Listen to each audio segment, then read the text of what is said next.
stand, 'cause we are the Tech Shamans. Dude, I got this cool thing to show you. Really, man? Yeah, it's far out and technical and stuff. Awesome. Yeah. Come on and turn it on. Turn it to the Tech Shamans. Come on and turn it on. Turn it to the Tech Shamans. Come on and turn it on. Turn it to the Tech Shamans. Come on and turn it on. Turn it to the Tech Shamans. Cool.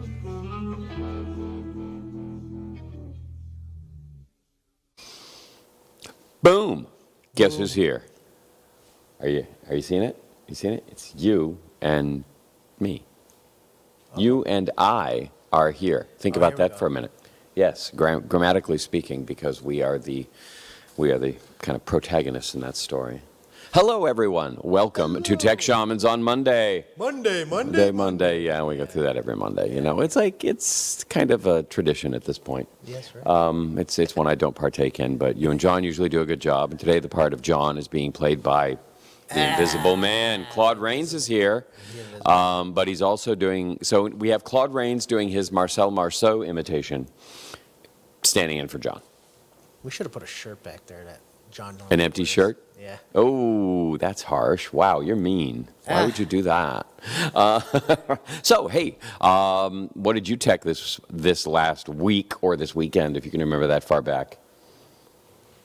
Wow. Total deer in headlights. Look at that. Did you all catch that? Wow. That's pretty bad. He is what did I do gonzo. this weekend?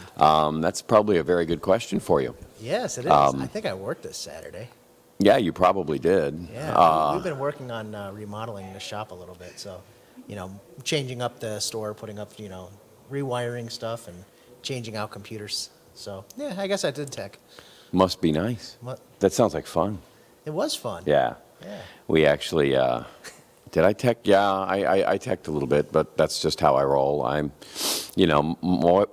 wife asked me, well, what's one of your really creative things that you do that you can use to get away from work? And I'm like, wow, one of the most enjoyable creative things I do is solve digital problems.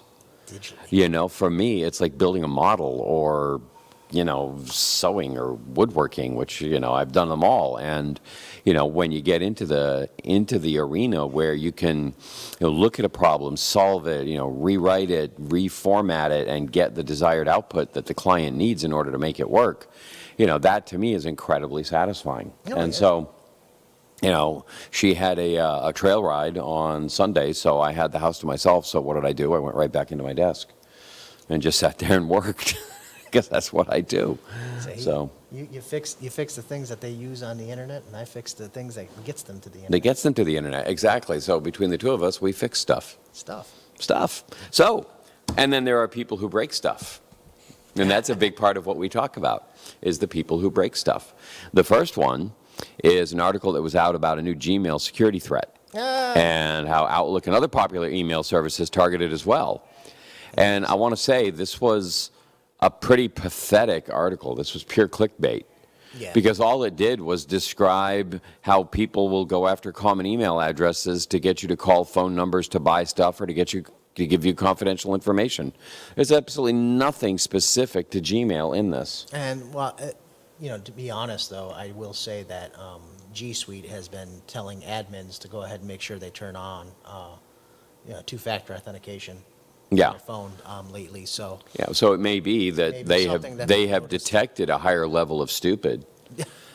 Okay, it's like, oh my God, no, wait, look, here we have, oh my God, people are actually giving out their passwords to people. Crap, and so, but of course, as we've explained in previous weeks, getting around two-factor authentication is pretty easy as long as, the stupid quotient is high enough on the recipient. And you go, hey, I'm going to send you a code number. Can you go ahead and give me that? Repeat okay. that for me. In the meantime, the text message says, please don't give this code out to anyone. To anyone, except that person on the phone who just sent it to you. Yeah. It doesn't actually have that caveat in it. We're just letting you know. So that's the first thing. Now, this, however, on the other hand, was very, very real. Yes. And that is that the hackers compromised the FBI email system. And this is a real problem because they got in there and they were able to send emails to, how many was it? Like 100,000, whatever it was. It was an ungodly number of people, sending them information that appeared to be coming directly from the FBI. And you want to know something funny is before the article came out, we were already discussing this issue within some of the forums that we are in for IT techs, and these emails were being seen already, and they were discussing amongst themselves, hey, it seems like a really legitimate email came right from the FBI servers. Exactly. What are you thinking about? And that's what I've been telling people is always check the from. Yeah. Okay, because that will let you know it's from the legit server, except in this case, they hacked the FBI server. And the problem is that they were stating to, like, for instance, people who were in the IT field, that hackers were already in their own integrated systems and using them to distribute and, locking down, possibly getting ready to lock down their stuff or, send out clickbait or whatever, crypto locks to their... Well, that's the thing. I mean, you're going to get one of these from this trusted email telling you to do something. Yeah. So, and it's like, oh, crap, okay, I better do it. I could just imagine how many IT firms went in there and started scanning their systems automatically or shutting down their virtual machines just to be on the safe side because they don't know what the heck's going on. So they just like, whoa. And, so again, a lot of them, still said, something sketchy about this email. I don't think. The grammar was bad. According to the reports, one of the first things that stuck out was bad grammar. And as soon as you get that, it's like, okay, this did not make it through anybody else's eyes. Yeah. And, so this is peculiar to say the least. Mm-hmm. And so, but really relying on the bad guys having bad grammar as your, primary source of security. Nope. I'm not thinking that's a good idea. Yeah. No, that one's kind of fallen flat for me. So if you get an email from the FBI, may or may not be real, just letting you know. At this point, if you get any email from the government, may or may not be real. Who knows? If you get an email from anybody, it may or may not be real. Who knows? Because, you can't trust anything on the internet. Wow, look at that. We've gone full circle in 20 years. We've gone, everything is secure. 256-bit encryption. Now it's like, no, you can't even trust an email from the FBI. Yeah. So there you have it. This one is kind of interesting. Facebook... there's new legislation on the table. It's bipartisan legislation. Surprise, surprise, that still does exist. It did not die in the 90s, as we have commonly heard. This bipartisan bill would force big social media platforms like Facebook to give you a switch so that you can turn off their algorithm-based feed and just see a time-based feed. Now, if you go on something like Gab, that is exactly what you get. You get a chronological feed. Twitter? No. Twitter pushes stuff up and down. Dang it. Okay? It's all algorithm-based. But if you go to Gab or something like that, or Parler, you don't get an algorithm-forced feed. You get a chronological feed of the things you are interested in put in front of your face. Thank you. And these people are saying, half the value of this idea is not that, you have the right to just see what you want to see and not have someone else decide what is important for you. But they're also, imagine now having the ability to switch back and forth and go, wow, look at what I'm seeing here in a different, what they think I should see versus what, just my news feed should be showing me if it were chronological. Flip of the switch. Yeah, I'd be going back and forth, like mad on that thing, going, oh my God, look at all this stuff. And so then you'll get to see exactly where and what the bias is. Now, they have an industry group that has come out in their, defending them. Of course, they're paid for by all these same big techs that would have to succumb to this. And comply with this, whatever you want to call it. But this group has come out with the most outrageous statement saying that, oh, but this means that you will have equal access to fake news and hate speech, and that's not appropriate. Now, remember, of course, those are just, anti-euphemisms for other perspectives that don't align with our political objectives. Right. Okay, that's all they mean. You will have equal access to free speech, is their actual argument. You will have access to things that, may make you uncomfortable, like, I don't know, Hunter Biden's laptop story, okay, might make some people very uncomfortable and might even, affect the outcome of an election. Instead of having other things that weren't true at all, like, I don't know, the Russia collusion hoax, okay, shoved down our throats 24/7 in our feeds. And so, taking that away is going to expose two things. It's going to expose their algorithm, but it's also going to expose the bias in their algorithm and what they consider to be fake news. I mean, literally, I saw one this weekend. I had a memory come up where somebody had shared a post that had a picture of Ivanka Trump. No, actually, it had a picture of, like, a Shaolin monk. And it said, it was some piece of, sagely wisdom that if you don't, whatever it was, it's something about your own potential to make change is really what it boiled down to. And it's a great quote. It's been out there a lot. And they've got it plastered over with a big, content warning. And it's like, what? This is an empowerment statement that if you want to change the world, you have to change yourself first. No, you can't. And that comes up with a content warning because it shows like a Shaolin monk, and it implies that it's an old Chinese saying, or it even says, Chinese philosopher once said. And so they're covering it up and they're plastering it as fake news. It's like, seriously, this is what you have to give your attention to? That motivational sayings about self-empowerment, and don't let anybody tell you what your limits are? How dare you? How dare you? You cannot stop it. How dare you? You got me going on Greta Thunberg. So, yeah, that would be kind of cool if we actually had that kind of a switch. Now, what they may do is say, oh, well, if you want it non-curated, then you have to pay for our service. And my answer to that is, why? My eyeballs are still there. Okay, just sell my eyeballs to the people that want to advertise to me instead. Yeah, I mean... And an ad is labeled an ad, so I'll know it's an ad. Right. What's the problem? That's the way it should be. Yeah, exactly. Let me decide what I want to see, and then show me what it is that's right for me. It's that simple. But, the same way that people like Ben Shapiro get to be the number one, like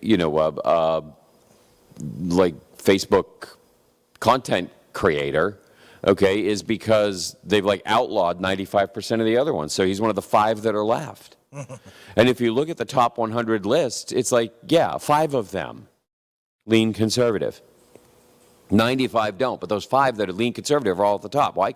They're the only ones left. And so it's all just aggregated up to those. So whatever, you can get into that argument all day. The next one is, did you put this one in?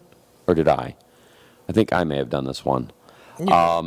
And it's funny, the article kind of goes off the rails about halfway through, but it's talking about how weaponized drones may be coming to the U.S. I mean, there was an attack, just an attack. Last week in Turkey, where they tried to take out the prime minister using an armed drone. There's some kind of cool stuff they can do with them. Obviously flamethrowers, you could put an explosive on it. The question is, how big of an explosive can you deliver? How big of a drone can you get? Because remember, the little ones you see at Best Buy are not the only ones you can buy. Look, I seen a guy get in a drone and fly it around. But, the question is, how big of a drone can you get commercially? And I don't know, but, you can probably lift some pretty good-sized weights, and then you can go over places, and you can deliver bombs to places. One of the examples they bring up is it's really hard. You could take an explosive device and just fly it directly at a jet taking off. Yeah. You could fly it into the engine without an explosive on it. Okay, and take out the jet engine on takeoff. So there's a lot of things you could do just being at the airport that could cause harm, which is why they're so careful about not having anything in. I guess there have been like 100 incidents of drones reported in and around airports illegally in the last year. Pretty soon it's going to be, is that an Amazon package or is that a weapon on it? Yeah. Now, what's sad is, you have this story, and Iran is one of the top suspects because they will gladly, ship all the parts separately and, to their allies over here, however they want to get them through them, and then they go ahead and build it and launch it. And remember, it doesn't take a lot of ricin. No. Okay, in order to create a real problem. And so just dropping that powder over an event. Stop giving everybody. I'm not. Believe me, they've had all these ideas already. We're good. And so, there are definite, problems you can cause and damage you can do. But then, of course, when they ask for government comment on it, it immediately turns around to domestic terrorism and, the threats that are here. And it's like, yeah, okay, whatever. We're done with that conversation. That just irritated the crap out of me. On the bright side, who knew we had a second moon? Raise your hand if you knew we had 2 moons. Yeah, not me. Nope. I mean, I thought Mars was the closest thing with Deimos and Phobos, but oh no. We have, I guess the technical terms are going to be the big moon and the tiny moon. What it is we knew we had another asteroid orbiting out there. I guess it's like 30 times further out than the moon or something crazy like that. It's way the hell out there. But what they didn't know until they ran there was something weird about it. When they were doing the refraction testing and the radiation testing, it was coming back with a set of elements that didn't make sense. It wasn't a normal asteroid. But when they ran the same scans on lunar material brought back by the astronauts, they realized, oh my God, this is a chunk of the moon. Dang it. So when you look at the moon and you see all those craters and everything, not everything stayed put after it got hit. And so it appears that this little chunk of moon is out there floating around, and I guess the orbit is getting larger and larger as it goes. And weirder. And further away. I heard it's like corkscrewing and acting all funky out there. Yeah, and moving away from us. So over the course of time, it'll just go whoop off into space or hit the sun or something. And then some alien civilizations will say that we sent it to them to knock out their and then they'll wage war on us, because we obviously, threw the first punch. It was shot from our moon. Yes, we launched it from our moon, 30 million years ago. And, take that, you Andorian scum. Yeah. And you wondered why we had so much issues. It was a preemptive strike. That's what it was. We planned it 30 million years before we even existed. So there you have it. Damn, we're good. This next one is kind of cool as well. They have not been able to button down the real difference between human brains and primate brains. Now, humans are primates, but you know what I'm talking about. They haven't been able to figure out what the hell the difference is between humans and primates and the way their brains evolved. That's because they've been focused on the 2% of the DNA that is active. And the 2% of the DNA that's active is virtually identical.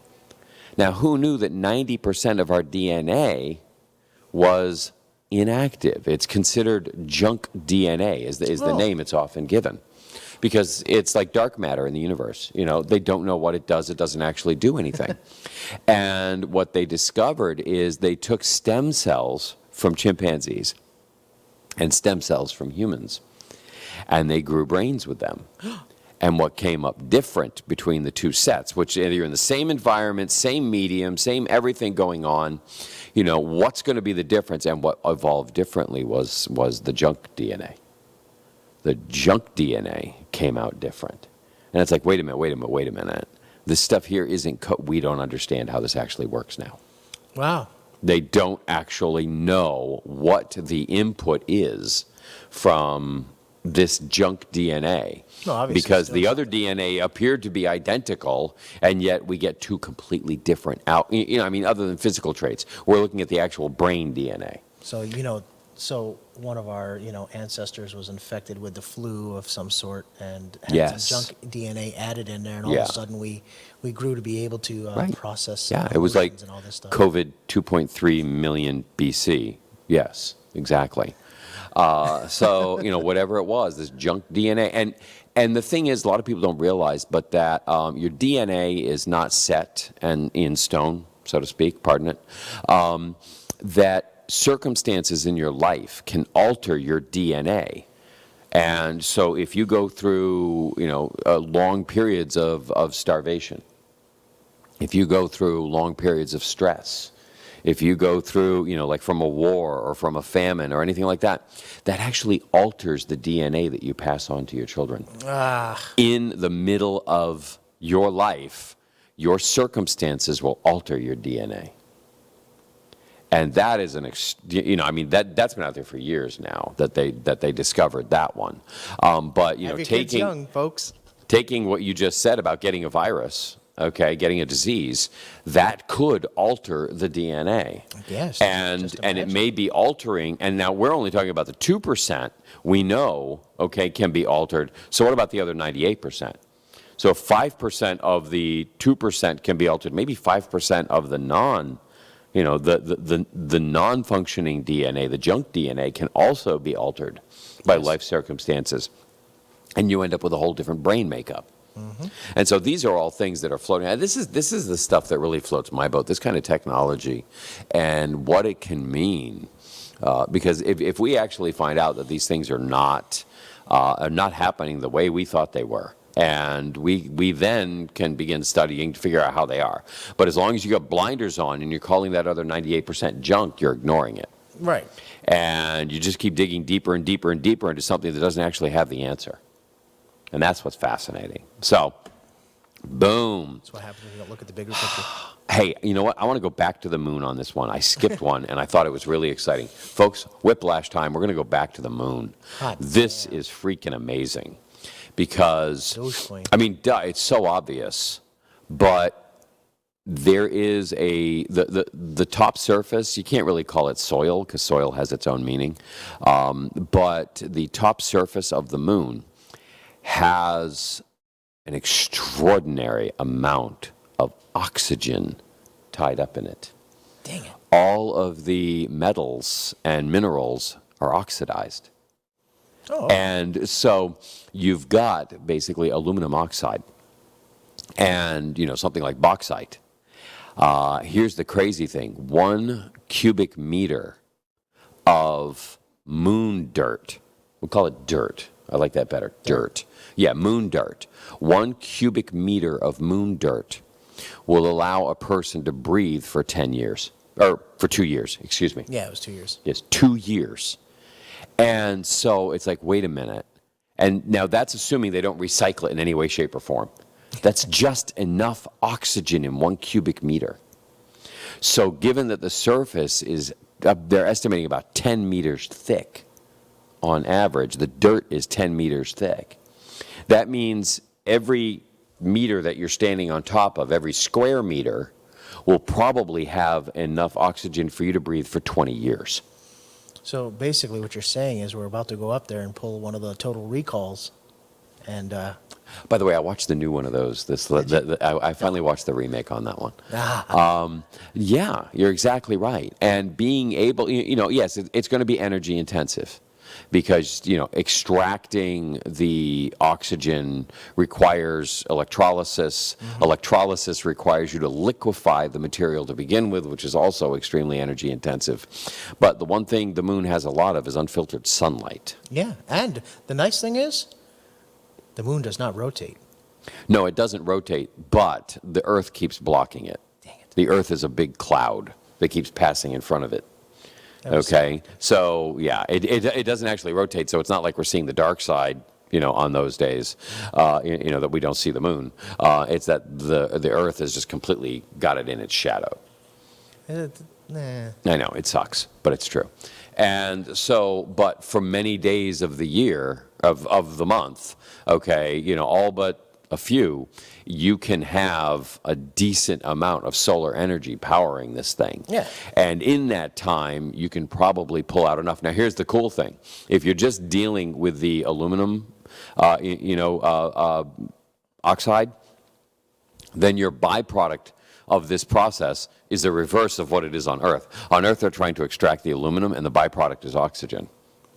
On the moon, they'll be pulling out oxygen, and the byproduct will be aluminum. What a wonderful byproduct to have when you're trying to build living, situations. Get and stuff. oxygen and aluminum. And building material at the same time. It's like magic. Yeah, it's almost like they're waiting for us to get there, because we have all the building blocks we need. And so that is just some really cool stuff. But to put it in total perspectives, there is enough oxygen in the surface for every human on Earth, and then some, so 8 billion people, to live for 100,000 years, if they extracted all of the oxygen from the lunar surface. And then they realize that the moon is no longer as big as it was. Yeah, because they've taken all this, square footage off, yeah. We're living on the core. 8 billion people all crowded on the moon, and they're running out of air. So, yeah, that's actually not a likely scenario, because this figure is not recycling any of it. And if you're in a closed system, it's got to go somewhere. The oxygen still has to be there. Yeah. So you got to figure out how to extract it again. I mean, what it is it's going into your lungs as O2 and coming out as CO2. Gee, let's just remove the carbon. Look, we have O2 again. We win. Okay, yeah, so there you go. Now, it's not all used because some of it goes back in, but yeah, a big chunk of it does come back out and is filterable. In fact, a lot of the breathing apparatus that are used for scuba divers, they have the tanks that we all know and love, and think of Jacques Cousteau and stuff. But we also have they have what are called scrubbers. And they scrub what you're breathing back out down to the same level as the oxygen you're breathing in. Yeah. And you can get a tiny tank and get an ungodly amount of time out of it, because it's just re-scrubbing the air, and the only thing that's actually bubbling out is that little bit of carbon and that you're exhaling that you don't need anymore. Mm-hmm. And that's what they shove out the blowhole. So it's really pretty cool. So, yay. What's next? Let's see. Why don't you take this one? About the, Yes. So a Swedish firm has created the world's first recycled electric vehicle battery. So this is kind of some cool technology. This is, we don't have all the lithium. If we start really going out and making electric vehicles, the world has a limited supply of lithium needed. We will be strip mining half the planet.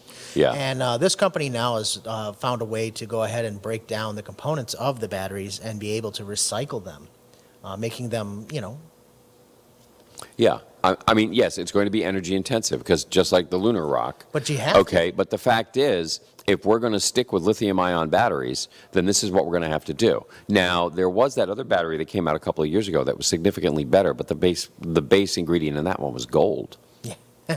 That won't. So, yeah, I mean, honestly, and according to, reliable research, there is only enough gold on the planet Earth to fill 2 Olympic-sized swimming pools. That's all that exists. Wow. Total. And I'm not talking about just what's been harvested. Mm-hmm. I'm talking about what's been harvested and what's left. You're going to fill 2 swimming pools and you're done. So these rare earth batteries have a very limited application. We got to come up with something else that allows us to store energy. Average laptop battery, for instance, only lasts, at its full capacity would last an average of 3 years. Mm-hmm. So it's no different than a car battery. Nope.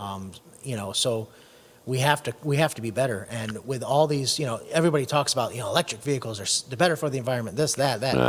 It's at the end of the day, you still have to create that battery. that battery is going to wear. It's a wear item. You're going to end up having to, replace it at some time. Yep. You get And, 3, 4, 5 years on it tops. And where does the electricity, where's that electricity that you're using to charge it coming from? Yep. We How still are you haven't- producing that? Yeah, we still haven't, gotten the grid right yet. Nope. So, No. Battery technology, if there's needs to one change. area that the entire global energy market yes, is dependent on and relying on and looking forward to and is the focus, should be the focus of all energy research. we it's- have the it's technology storage to technology. generate the electricity. We have no way of storing it.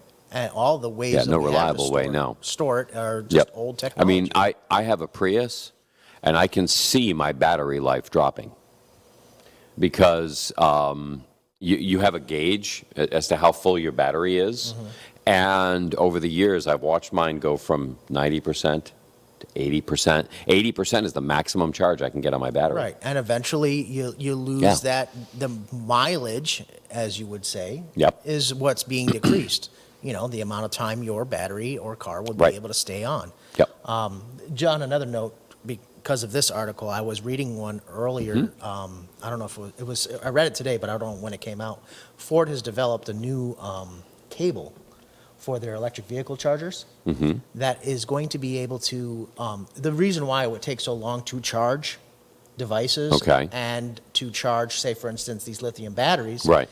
is because of heat Right. that's generated in the charging process. Okay, there's a lot of heat beating the cables and, Yeah. everything, and they've created a electric vehicle charging cable going from the device Okay. to the vehicle that will allow the vehicle to charge within about 5 minutes. And it's a beautiful thing. It Which- would be great if we could recapture that energy in some way from that heat and turn it back into electricity again. That's and a good that will probably come up at some point. If not, I just gave somebody a really great business idea. Dang it! But because that would be my goal: is why waste the heat? It's like again in my Prius, when I hit my brakes, it charges my battery. Okay, it recaptures that kinetic energy and turns it back into potential energy. Well, electric motors technically can generate electricity when you're not supplying them with power. Well, exactly. A dynamo works both ways. It can generate or it can pump to storage, and that's what my car does. In fact, it even has how you can gear brake. Yeah. Okay, in a big rig, you're going down a hill in North Carolina, you pop it down a low gear and an engine braking. Yeah. Okay. You can do the same thing with the Prius. You've got engine braking, and 100% of that energy now goes right back to the battery Right. when you're going down a hill, and saves you wear and tear on your brake pads because it's going straight to the dynamo, and it's cranking that dynamo like a son of a gun. So that's how that works. And so, I mean, it's great stuff. It's a great idea. You can never get ahead of it because of the conservation of energy. It's not like you can drive forever with it. No, just leave it on. No, that isn't how that works. It's like, Ring's coming out with a device, that can go ahead and take a snapshot of all the rooms in the house and fly around. It's a miniature drone with Right. a camera on it, and it's, part of their Ring security.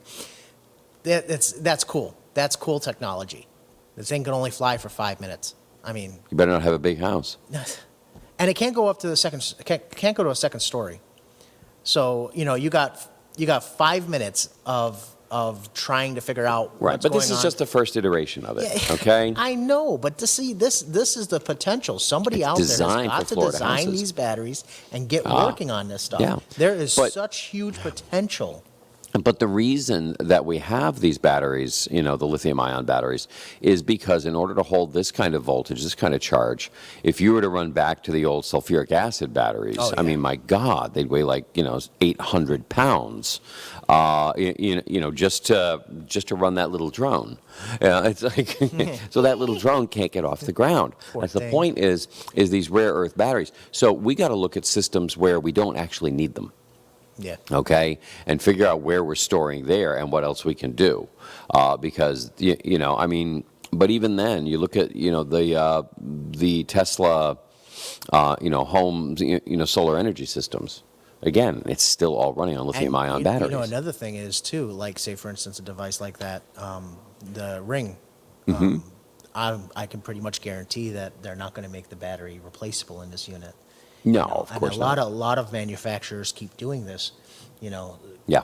for citing, you know, either having Safety hazards. Yeah, blah, blah. or Yeah. proprietary. Right. So what you end up doing is instead of taking the battery out and throwing it away, you just throw the whole thing away. Yeah. See, and that We totally throw it away. goes to a different place then, because your garbage can knows that it's not just a battery; it still has the drone attached, and so it sends it to a different. No, don't be dumb. There's that's crazy talk. Okay, so yeah, whatever. Humans, right, we got- humans get can't live off with our them. trigger issue. Can't kill them. Get off. Let's see. We have Apple Business Essentials subscription support small businesses that only use Apple. I think this. What would did you see on probably- that? I think this is only going to happen across like the enterprise side, where businesses are using like a managed or managed service for the devices. You know how you know an admin would go ahead and take over the device and then be able to supply services to those devices. I only think it's going to work on that end. So I'd have to read more on it because it's saying a per device payment scheme, which, you know, by all means, you know, most of us have, you know, multiple devices, Apple devices, iPad, iPhone, Apple Watch, and things like that. So I'm thinking more this is going to be geared toward like, you know, the business owners that, you know, deploy Apple products within their business.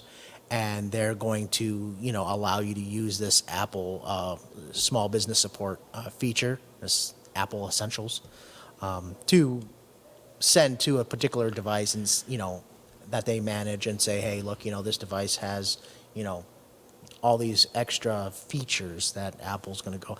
I think what they're doing is they're competing with Microsoft Office 365 and the way that Microsoft manages their cloud storage and everything like that, and their whole endpoint, and gets that subscription, that reoccurring subscription cost coming back. So we'll see what where that goes. But I don't think that's going to be something that's going to be a major push at any time soon. I really don't. Only because there's not that many businesses that utilize Apple products in that manner.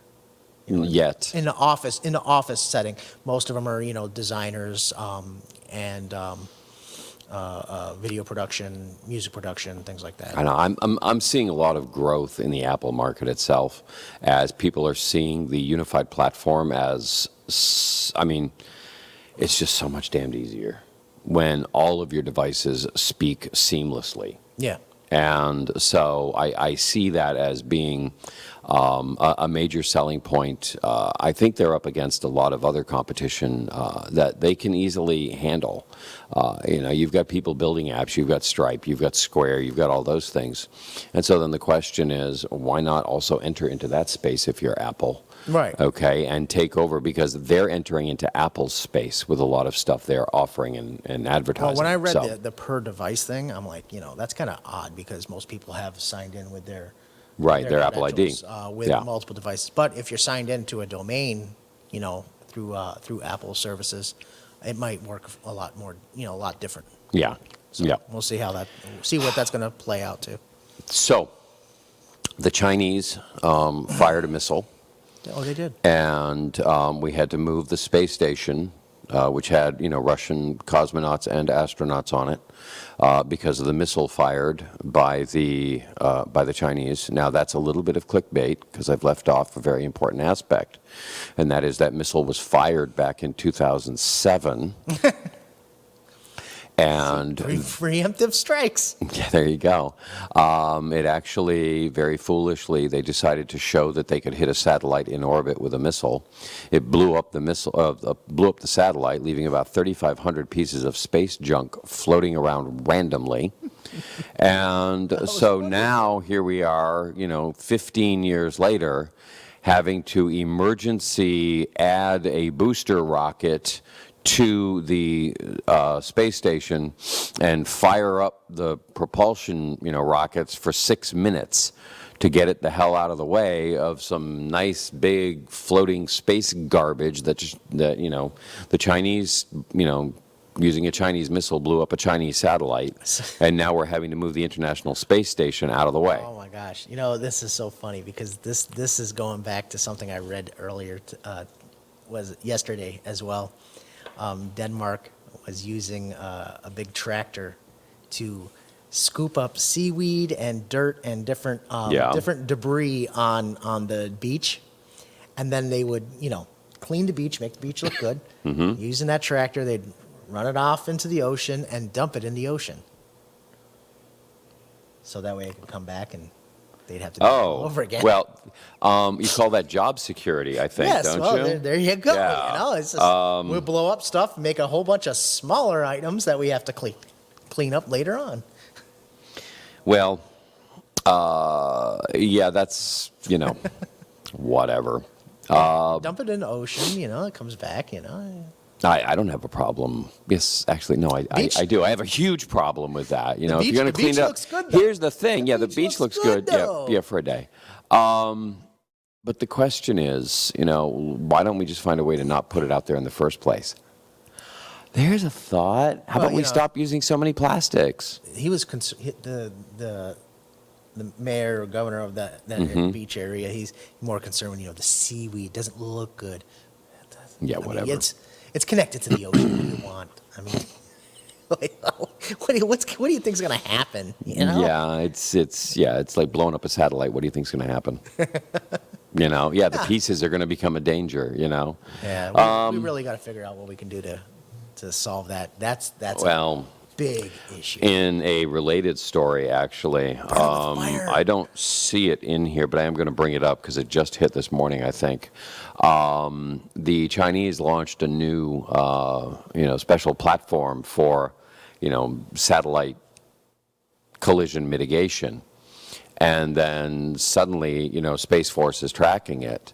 And they're like, hang on a minute. And some other rocket has now pulled up next to it and is flying right parallel with it. It's like, wait, your stated goal was you're supposed to be out cleaning stuff up, and now it's like having your garbage truck come down the street, but there's a second vehicle next to it that happens to be an armored car from the bank, and you're like, why is the bank armored car riding right next to the garbage truck? I don't understand. Anthony, that's the worker on the back of the garbage truck that picks up the stuff and puts it in the truck. Yeah. So. Yeah, a little weird what's going on with that one. Just imagine, you could send up piece by piece, This piece is used for tracking junk. This piece is for blowing up your junk with our junk. This piece we no longer need to launch from down below because we've now put this thing up here that can just walk over there and pick out your satellites one at a time with only one launch, which makes it much harder for you to go ahead and shoot down the rockets as they're taking off because they already took off. Remember back, was it in the Reagan days, the Star Wars? Star Wars. Yeah. Mm-hmm. Ronald Reagan, as they used to call him. Come on. Yeah, now it's exactly what we need to help stave off this kind of threat. Ronnie was right. No. Ooh. So this is kind of interesting. Snap is an app for your phone, and Snap is facing a lawsuit from one of its investors because they did not fully explain to investors just how much the Apple privacy app was going to affect their advertising revenue. And apparently it's dropped about 25%. Wow. Because of Apple's new privacy rules that you just say, no, don't track me, thank you very much. And you don't get to track them anymore, so you don't know if the ads you're putting in front of them are worthwhile, or you can't put ads in front of people because they're just generic humans now. They don't actually have a profile. So what we're kind of doing is we're heading back to an age of mass advertising again, mass marketing. Yeah.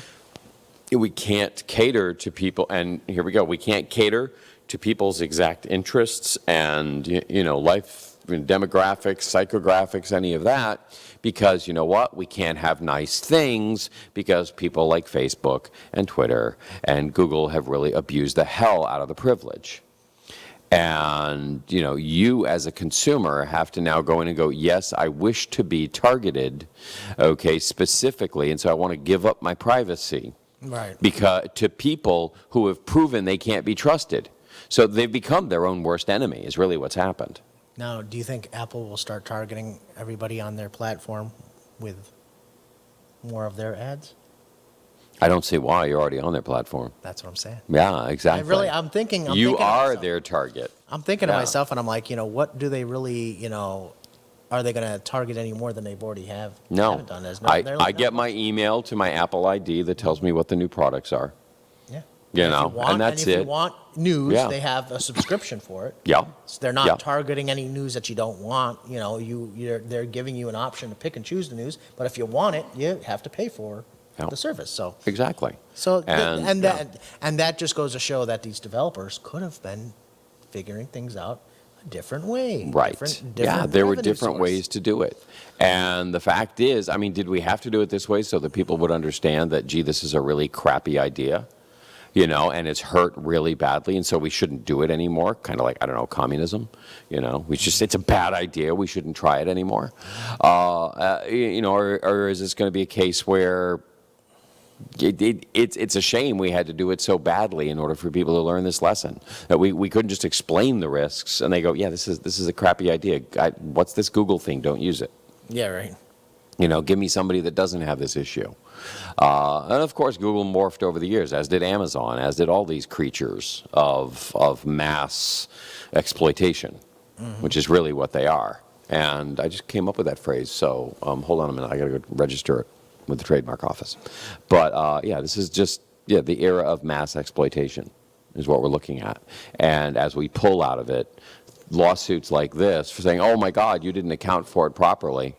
Really, if you know how much business you're getting off Facebook or off, Apple devices or whatever. See, I could see Facebook, but Apple, that's a tough one to peg. Yeah. Now, if you know what your channel is that you're getting from Facebook, okay, you can go, here's my channel, here's my traffic, here's what I'm getting, here's the number of clicks, here's the amount of money I'm making. I know what I'm getting from Facebook. That works, but how do you know which of your customers are buying from Apple devices? Now, yes, you can look in the background. It is in there. There are IDs that are done that way. But then you have to put that other layer. It's like, okay, so how many of them are from Apple devices that actually came through Facebook, that were actually as a result of this non-privacy algorithm that were actually, and it's like, it is such incredible guesswork. Yeah. And easy to underestimate, that's for damn sure. Mm-hmm. And just as easy to overestimate and overreact and crash your company because you're doing stupid stuff because you're running on, oh my God, it's the sky is falling. All these ads and paying all this money and not hitting your target market. Yeah, but you don't know that Apple was that portion. And it may be that, many of these apps are actually more, now granted, these are apps. And so the apps should know where they're located, but, I'm seeing, 40% of my business is coming in through the Apple store. Right. So if it's an actual app, that's fine. But there we are with, just things are changing. And as always, you can't get your feet underneath yourself anymore. No. You literally, remember, walking is just controlled falling.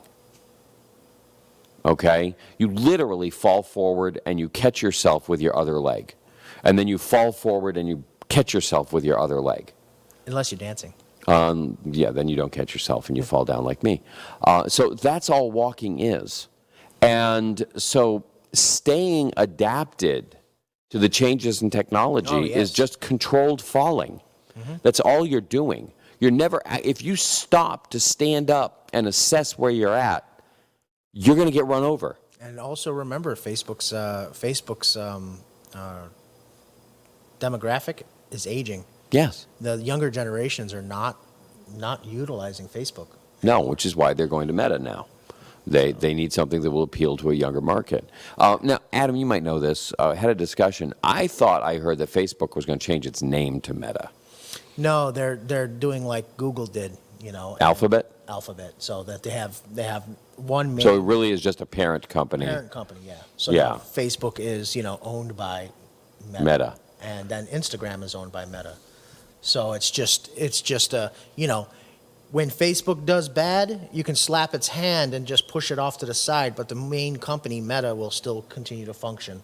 That way, that's not, you know, Okay. Facebook. Yep. I misunderstood Yeah. that. I thought they were actually rebranding No. because if you go to meta.com, you land at Facebook.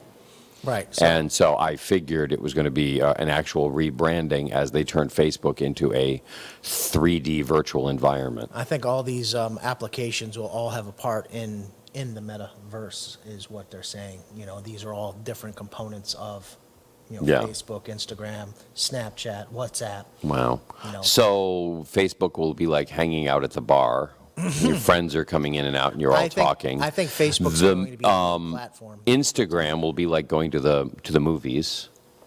You know, you'll walk into a theater and you'll watch stuff, Yeah. and that's what you get on Instagram. Facebook Watch. You know, and so, you know, it'll be fascinating because in all of it, there's going to be advertising in and around you in the metaverse. Yes. And that's what's going to be weird is the billboards and, I mean, you're going to be And whose avatar do you use? Do you use Facebook's? Do you use Apple's? Do you use, You- you know, Nintendo's? Me? I mean, I think there's any number. I mean, I just know what I would look like. And that would be just freaking awesome. I'd be the guy, you know, the 6'6" guy in the kilt, you know, walking along with a battle axe over one shoulder. That's the real me. That's the me on the inside. That's how I identify. All right. This is kind of intriguing. Apple is relying on states to pay for digital ID rollouts. And you know what? That makes sense. yeah. Because what we're talking about is, you know, you have your Apple Wallet, and being able to store your driver's license in your Apple Wallet. That's neat. I mean, you put all your cards in there. You put, you know, all kinds of stuff in there right now. Next, there'll be passports. But the thing is, they're saying, okay, states, if you want us to house this, you're going to have to pay us just like you pay to make a driver's license right now. Right. You can't just expect us to do this out of the kindness of our hearts, because this is your job at the DMV. It's not our job to store your license. Right. Okay, this is your job. So if you want to do this, then you got to take some of that revenue that you're getting paid to do your job and pay for the service that's now doing your job for you. Right. So to me, that's entirely reasonable. Yeah, yeah, especially if they keep the price reasonable for the states, and they'll have one system across the board. Yeah. You know, that would probably be a lot easier for them for communication and stuff Yep. like that. And you know what? I'm going to sit here and I'm going to take us back to another conversation that we just had, which was, how did we not see this coming, that, you know, these companies like Google and Amazon would become these, you know, systemic predators, you know, with all this information at their fingertips.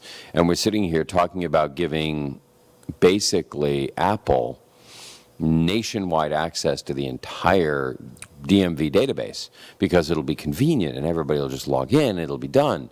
And then, of course, you know, your Android phones and your Google phones and everything else will just pick up behind it. But having that all concentrated like that is like having a central banking system that's 100% digital currency.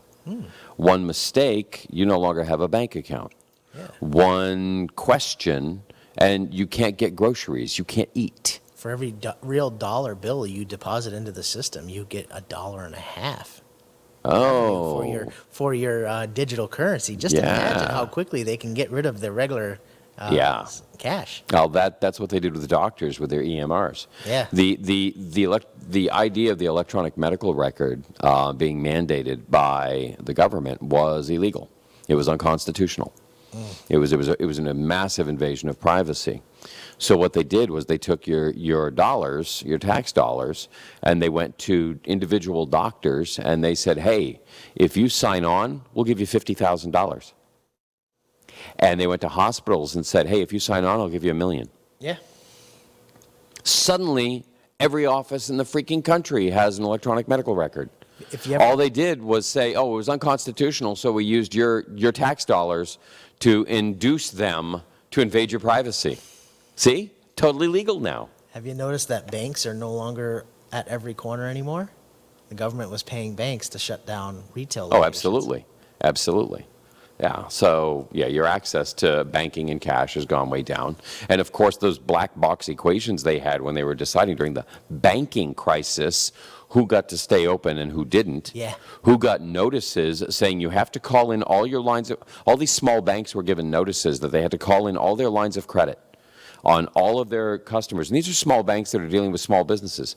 They crushed so many small businesses. I know one guy had a $300,000 line of credit, and he was drawn out on it like 40 grand, and he was getting ready to buy a new business, and he was going to draw down, $250,000 on his, and he had it available, and he goes to the bank to set it up, and actually gets like they're supposed to do the deal the next Wednesday, he gets a call on Friday. And it's like, oh no, we were about to call you. You need to pay off the $60,000 that you owe, or whatever it was, because we've had our notes called by the federal government. Mm-hmm. And so we can not only not give you the money that you need, we have to take back. And they're pulling back from small businesses like this. It's crazy. But that's what they're doing. So, and now we're looking at kind of the same thing with digital currencies as well. They'll induce you to turn it in, and then you have no control over it anymore. So, love gold. Hey, they made owning gold illegal during the Depression. Yeah. A lot of people don't remember that. Okay, but they actually made the ownership of gold illegal, and people who held it through that time are still considered criminals. Yeah, you broke federal law then. Spotify is acquiring an audiobook company. I couldn't be happier. That's pretty good. We use Libro right now. We just switched over to Libro because what Libro does is it lets you tag your local independent bookstore and give them credit for the sale. Oh, cool. So that's really cool, and that helps support small businesses. And Spotify's doing that. Spotify and Anchor are amazing at this point, so now adding audiobooks just makes sense. And the last one, SpaceX's Starlink reveals new, smaller, rectangular user dish to connect to satellites. I'm sorry, but like we said about everything else, things just get better as they go along. You got Moore's Law here, and a lot of people say it doesn't apply anymore, and it most certainly does. You need to apply it to the average, though, not to the cutting edge. And because the cutting edge is still going to be moving forward, and about every 18 months you're going to have what amounts to a doubling or a halving of whatever it is you're trying to do. Yeah. Half the space or twice the power. That's it. We're done for the week. If you have anything you'd like us to talk about, drop us a line at techshamans@webeamtv.com, and we're out of here. See you.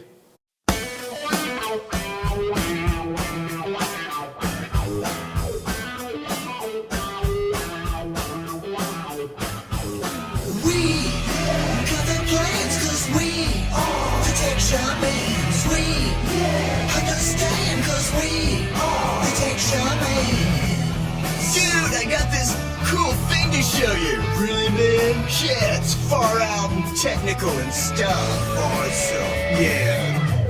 Come on and turn it on. Tune into the Tech Shamans. Come on and turn it on. Tune into the Tech Shamans. Come on and turn it on. Tune into the Tech Shamans. Come on and turn it on. Tune into the Tech Shamans. Cool.